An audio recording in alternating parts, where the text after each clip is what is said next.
Егер сіз жас маман немесе практикант болсаңыз, оқушыларыңызға немесе жетекшілеріңізге қандай әдемі әрі қалта көтеретін сыйлық беруге болады? Міне, мен осындай коробка сатып алдым. Бұл фикс прайста 600 теңгедей тұрады, және чупа-чупстарға осындай тілектерді жазып, ерекше сыйлық дайындадым. Ерекшелігі, сіздер тілекті жай ғана жаза салмаңыздар.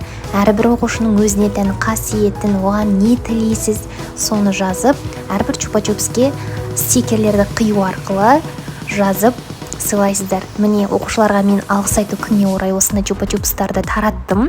Оларға қатты ұнады, және өздері осындай видео түсіруімізді қалады.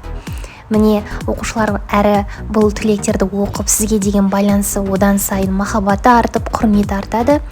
Ал екінші сыйлығым бұл жетекшіме болды. Ішіне тәттілерді толтырдым. Ол сникерс болуы мүмкін, немесе жетекшіңіздің сүйікті тәттісі болуы мүмкін, немесе басқа да идеяларыңызбен қиялдарыңыздың шұқырлығына байланысты берсеңіздер болады. Және ішіне стикерлерді оқушыларға таратып шықтым. Жетекшілеріңізге қандай тілек жазасыздар деп, енді сол тәттімен стикерлердің барлығын араластырып жетекшімізге сыйладық. Жетекшіні оқушылары шеңбер қып қоршап тұрды, және мен кішігірім тілегімді айтып, осы тәттілерімді сыйға тарттым.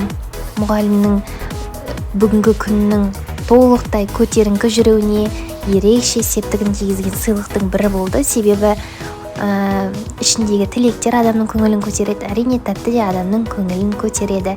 Және соңында шапалақтап, барлығы құттықтаймыз деп қайталап, жетекшіміздің көңіліне күлкі мен қуаныш езуіне жиылу сыйлады. Міне, сіздерге де осындай идея. Ашып қалған кезде іші тәттіге толып, ол оқушылардың көңілін қатты көтереді. Сіздерге сыйлығым ұнаса, сіздерде де қандай идея болса, комментарийге қалдырып кетіңіздер.